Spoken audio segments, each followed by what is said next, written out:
Banyak yang mengira penyerangan Fathahilah ke pelabuhan Sunda Kelapa di Batavia hanya karena soal agama. Ternyata bukan itu saja. Simak yuk biar mendapat jawaban yang tepat. Halo, assalamualaikum. Salam sejahtera untuk semua. Jumpa lagi dengan saya di channel Obrolan Haris. Sekarang kita ngomongin soal penyerangan Fathahilah ke pelabuhan Sunda Kelapa atau Nusa Kelapa pada tahun 1527. Peristiwa ini merupakan salah satu episode paling krusial dalam sejarah Nusantara, terutama bagi cikal bakal kota Jakarta. Aksi militer yang dipimpin oleh Fathahilah bukan sekedar perebutan wilayah biasa, melainkan sebuah manuver strategis yang memiliki dimensi politik, ekonomi, dan agama yang mendalam. Kemenangan gemilang ini tidak hanya mengusir kekuatan kolonial awal Portugis, tetapi juga secara simbolis menandai berakhirnya dominasi kerajaan Sunda di pelabuhan tersebut, sekaligus melahirkan sebuah nama baru yang syarat makna, Jayakarta. Tak bisa dipungkiri, Kerajaan Pajajaran merupakan salah satu kerajaan terpenting di Jawa pada abad ke-14 yang menguasai sejumlah pelabuhan strategis di pantai utara. Berdasarkan naskah-naskah Pajajaran, dapat diketahui bahwa Nusa Kelapa tidak hanya difungsikan sebagai pelabuhan lokal, tetapi juga menjadi pelabuhan internasional untuk kegiatan perekonomian di pantai utara Jawa. Dari sini, Pajajaran mendapatkan cukai yang besar dari setiap kapal yang berlabuh. Di samping Nusa Kelapa, Pajajaran juga memiliki pelabuhan Tanjung Kait dan Tanjung Pakis di sebelah barat dan Ujung Karawang di sebelah timur. Ketika arus Islamisasi terjadi, pelabuhan ini juga digunakan untuk persinggahan atau bahkan titik awal untuk melakukan Islamisasi ke daerah pedalaman Sunda. Pada akhir abad ke-14, Nusa Kelapa semakin ramai. Ia menjadi salah satu pelabuhan yang paling penting di Jawa, di samping Cirebon di sebelah timur yang juga masih dalam kekuasaan Pajajaran. Sementara itu, pemukiman kaum muslim mulai terbentuk di sepanjang pantai. Masalahnya, Pajajaran ini bukanlah kerajaan maritim. Ia tidak memiliki angkatan laut yang kuat seperti halnya Sriwijaya, dan klaimnya atas Nusa Kelapa sangat longgar. Wilayah ini diserahkan kepada vasal atau kerajaan bawahan. Inilah yang menyebabkan kerajaan ini begitu rapuh ketika gelombang Islamisasi mengepung baik dari Cirebon maupun Sunda Kelapa. Praktis dengan dikuasainya Sunda Kelapa, Pajajaran tidak punya akses lagi ke pantai utara. Dan itu artinya mereka kembali lagi ke pola perekonomian pertanian. Ini sebenarnya sudah disadari oleh penguasa Pajajaran yang mencurigai kekuatan kaum muslim yang semakin besar di utara. Sebenarnya, Pajajaran pada saat itu masih dapat menjaga kedaulatannya dengan baik. Namun masalahnya adalah lalu lintas perdagangan laut semakin didominasi pedagang muslim. Pada awal abad ke-16, peta politik di Jawa Barat diwarnai oleh ketegangan antara kerajaan Sunda atau kerajaan Pajajaran yang masih memegang tradisi Hindu-Buddha dengan semakin kuatnya kekuatan Islam di pantai utara Jawa, terutama Kesultanan Demak dan Cirebon. Pada saat terjadi ketegangan itu, bangsa Eropa mulai melakukan ekspansi ke Nusantara. Setelah berhasil menaklukkan Malaka pada tahun 1511, Portugis berambisi menguasai seluruh jalur perdagangan rempah-rempah di Nusantara. Sunda Kelapa sebagai pelabuhan strategis yang menghubungkan Jawa dengan jalur pelayaran internasional menjadi target utama. Melihat kedatangan Portugis di Sunda Kelapa, Kerajaan Pajajaran di bawah Prabu Surawisesa menjalin kerjasama dengan Portugis melalui Perjanjian Padrau atau Padrong yang diteken 21 Agustus tahun 1522. Dalam skema perjanjian tersebut, Portugis akan memasok senjata dan alat-alat perang dari Eropa, sedangkan Kerajaan Pajajaran akan menyediakan kebutuhan lada serta akses dan izin bagi Portugis untuk membangun fasilitas gudang serta mendirikan benteng pertahanan di Pelabuhan Sunda Kelapa yang pada saat itu berada di bawah kekuasaan Kerajaan Pajajaran. Hal ini merupakan langkah Kerajaan Sunda untuk mengamankan wilayahnya dari ekspansi politik Islam di Jawa. Setelah tahu posisi penting Pelabuhan Sunda Kelapa, sekarang kita tengok dulu siapa Fathahillah, panglima perang Kerajaan Demak yang menyerbu pelabuhan tersebut. Asal-usul Fathahillah masih menjadi perdebatan. Salah satu pendapat mengemukakan bahwa Fathahillah berasal dari Pasai, Aceh Utara, yang memilih untuk hijrah ke Mekah setelah tanahnya dikuasai Portugis. Setelah beberapa tahun di Mekah, Fathahillah kembali ke tanah air, tetapi bukan ke Aceh, melainkan ke Jawa, tepatnya di Kerajaan Demak. Selain itu, ada pendapat yang meyakini bahwa Fathahillah adalah keturunan raja dari Arab dan masih keturunan Nabi Muhammad yang kemudian menikahi putri Raja Pajajaran.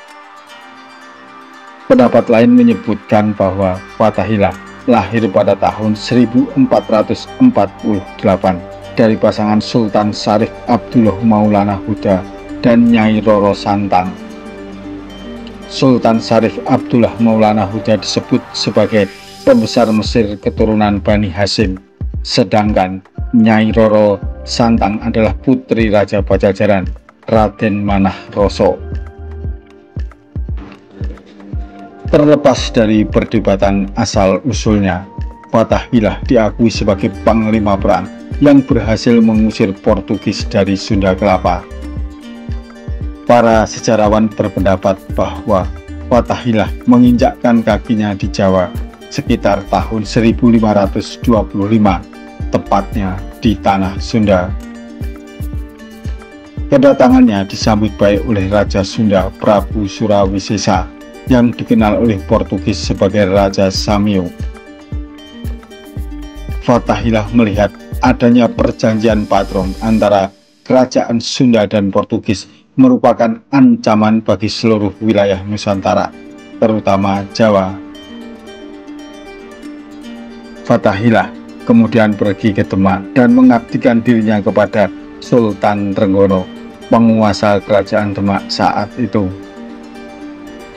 Sultan Trenggono kemudian menikahkan adik perempuannya dengan Fathahillah. Bagi Kesultanan Demak dan Cirebon, aliansi Sunda Portugis adalah ancaman ganda.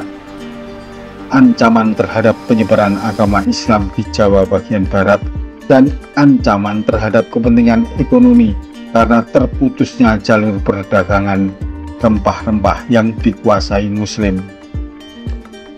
Dengan motivasi agama, perluasan dakwah Islam dan politik ekonomi menghalangi kolonialisme dan mengamankan jalur dagang. Sultan Trenggono memberikan mandat kepada Fathahillah untuk memimpin ekspedisi ke Sunda Kelapa. Fathahillah diperkirakan tiba di Jawa sekitar tahun 1525. Ia segera mengorganisir pasukan gabungan dari Kesultanan Demak dan Cirebon. Kapal-kapal pasukan Demak ini digerakkan oleh layar dan dayung, serta dilengkapi paling banyak 8 pucuk meriam buatan lokal yang jangkauannya tidak sejauh meriam Portugis. Berbeda dengan pasukan yang dikirim ke Malaka, prajurit Demak yang dipimpin oleh Fathahillah ini merupakan prajurit yang terlatih. Sejumlah perwiranya merupakan veteran pasukan Patih Yunus yang memiliki pengalaman perang laut untuk bagaimana menghadapi kapal-kapal Portugis. Pada bulan Oktober tahun 1526, armada Demak diberangkatkan dari pelabuhan Jepara dengan memanfaatkan angin barat. Konvoi kapal ini menyusur pantai utara Jawa dan singgah di Cirebon untuk mengisi perbekalan dan mengangkut tambahan prajurit yang disediakan oleh Susuhunan Jati, penguasa wilayah itu. Kekuatan gabungan Demak dan Cirebon yang semula hanya sekitar 1.500 kini menjadi 1.967 prajurit. Fathahillah tidak langsung mengempur Sunda Kelapa, namun mengarahkan armadanya ke Banten yang tidak dipertahankan secara kuat oleh prajurit kerajaan Pajajaran. Banten dapat diduduki oleh pasukan Demak dan Cirebon pada akhir tahun 1526. Penguasa Banten kemudian dipegang oleh Maulana Hasanuddin, tokoh penyebar agama Islam dari Cirebon. Pada awal tahun 1527, Fathahillah menggerakkan armadanya ke Sunda Kelapa, sementara pasukan Banten secara bertahap menduduki wilayah demi wilayah Pajajaran dari arah barat. Sedangkan pasukan Cirebon bergerak menguasai wilayah Pajajaran bagian timur Jawa Barat. Dalam kondisi itu, Sunda Kelapa telah dipertahankan oleh kerajaan Pajajaran secara kuat, baik di darat maupun laut. Pada akhir Februari tahun 1527, armada Fathahillah memasuki perairan Sunda Kelapa dan dihadang oleh kapal-kapal Pajajaran yang dari segi teknologi persenjataan dan pengalaman masih di bawah armada Demak. Kapal-kapal Demak melakukan taktik bombardemen jarak jauh dengan meriam, kemudian diikuti lontaran bola api dan anak panah ke arah kapal-kapal kerajaan Pajajaran. Kemudian dituntaskan oleh penguasaan prajurit yang berayun dari kapal sendiri ke kapal musuh. Armada Demak dengan mudah melumpuhkan armada kapal perang kerajaan Pajajaran yang kemudian segera merapat ke pelabuhan di bawah hujan peluru meriam dari pantai yang selalu meleset karena kurangnya keterampilan prajurit. Seluruh pasukan Demak dan Cirebon di bawah pimpinan Adipati Keling dan Adipati Cangkuang dari Cirebon berhasil didaratkan dan langsung berhadapan dengan pasukan darat kerajaan Pajajaran yang dipimpin oleh Sri Baduga Maharaja. Dalam waktu sehari, Sunda Kelapa dapat dikuasai oleh pasukan Fathahillah. Oleh karena itu, Sultan Trenggono mempercayakan Fathahillah sebagai penguasa Sunda Kelapa. Kapal-kapal dan prajurit kerajaan Demak yang disertakan dalam ekspedisi itu tetap dipertahankan di Sunda Kelapa untuk mendukung gerakan pasukan Islam yang sedang bergerak ke kawasan Pakuan, daerah Bogor yang menjadi ibu kota Pajajaran. Selain itu, disiapkan untuk menghadang kedatangan armada Portugis yang diketahui sedang bergerak ke arah Jawa bagian barat. Portugis tidak tahu kalau Sunda Kelapa sudah dikuasai oleh kerajaan Demak. Pada Juni tahun 1527, kapal-kapal Portugis tiba di Teluk Sunda Kelapa. sebuah kapal ditugaskan merapat di pelabuhan untuk menurunkan pasukan bersenjata lengkap untuk merealisasikan perjanjian membangun loji antara Portugis dengan Kerajaan Pajajaran pada 21 Agustus tahun 1522. Buah perjanjian itu, Sunda Kelapa akan menerima barang-barang yang diperlukan. Raja Pajajaran akan memberikan Portugis 1000 keranjang lada sebagai tanda persahabatan. Penguasa baru Sunda Kelapa tentu saja menolak maksud Portugis itu yang berakhir dengan pertempuran di Sunda Kelapa. Kekuatan yang tidak seimbang membuat pasukan Portugis mundur kembali ke kapalnya. Kapal Portugis yang naas itu gagal meninggalkan perairan Sunda Kelapa dan tenggelam karena dihujani tembakan meriam dari pantai dan dikepung kapal-kapal armada Kerajaan Demak yang ternyata lebih lincah untuk pertempuran pantai. Kapal-kapal Portugis lainnya membentuk formasi di perairan terbuka untuk menghadang kedatangan armada Kerajaan Demak yang diperkirakan akan muncul dari Teluk Sunda Kelapa. Fathaillah sengaja menahan armadanya untuk tetap bertahan di teluk lantaran mempertaruhkan Sunda Kelapa menjadi tujuan utamanya. Hal ini disebabkan oleh dua perkiraan, yaitu pertama, kapal-kapal Kerajaan Demak akan sulit menghadapi armada Portugis di laut terbuka karena ketertinggalan teknologi senjata dalam hal jangkauan meriam dan giring Portugis untuk memaksakan pertempuran pantai yang memang menjadi spesialisasi kapal dan prajurit Demak.